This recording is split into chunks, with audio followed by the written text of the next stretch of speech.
India has its own answer to GPS, its own navigation system, and right now it's in big trouble. High above us, a tiny, incredibly precise part has just failed, and that one little failure is threatening to bring the whole network to its knees. And this is the satellite right at the heart of it all, IRNSS 1F. For a decade, it's been a workhorse for India's NavIC system. But just recently, its heartbeat, its atomic clock, went silent for good. So you gotta be asking, right? How can one component on one single satellite cause such a massive problem? Why does this one little failure put an entire nation's independent navigation system at risk? Well, to get that, we need to get into the tech itself. All right, so first things first, let's break down the facts of what actually happened. It's official. The Indian Space Research Organization, ISRO, has confirmed it. The last atomic clock on board the IRNSS 1F satellite has failed. Now, to be fair, the satellite did complete its full 10-year mission. But without that clock, its main job, providing navigation data, well, that's pretty much over. Now, to really understand why this is such a huge deal, we need to talk about the incredible piece of technology that makes every single navigation satellite work. So what in the world is an atomic clock?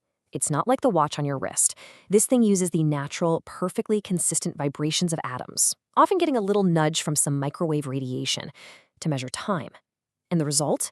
It's the most accurate timekeeping device humans have ever made. Period. And the difference here is it's just staggering. Your typical quartz watch, it might lose a few seconds every couple of days. No big deal. An atomic clock, on the other hand, is so precise it would lose less than a single second over millions of years. That's a level of stability that's almost impossible to wrap your head around. And that incredible precision, it's not just to show off. For satellite navigation, it is absolutely 100% non-negotiable. So here's the quick and dirty on how this all works. A satellite pings a signal down to Earth, and that signal is stamped with the exact time it was sent. Your phone, or whatever receiver you have, notes the exact time it arrives.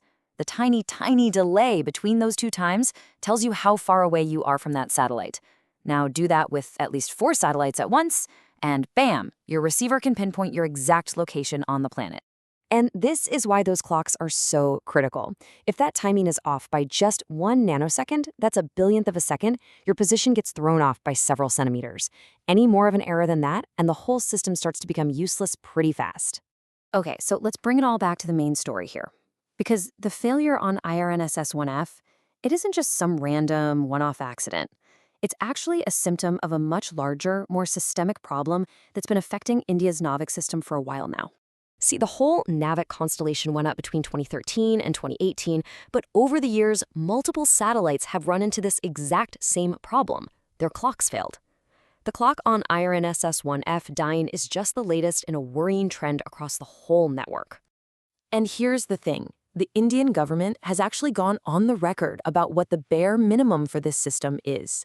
The Union Minister, Jitendra Singh, told Parliament that you need at least 4 working satellites to provide reliable navigation services.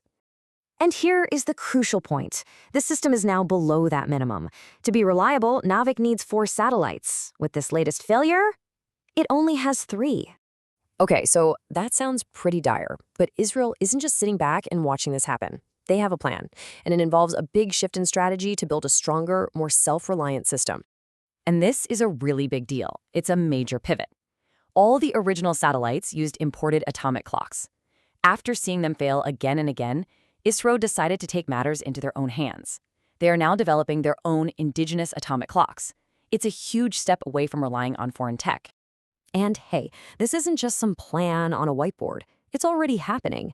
In 2023, ISRO launched NVS-01, and it was the very first satellite to carry this new homegrown clock. The next big step? Launch 3 more of these new and improved satellites by the end of 2026 to get the constellation back up to full strength. So, when you boil it all down, what's the real story? ISRO is in a high-stakes race against time itself. The original system, the one that was supposed to guarantee India's independence in navigation, is aging and fading fast. The huge question now is, can they get their new, homegrown satellites up there fast enough to save the system before it's too late?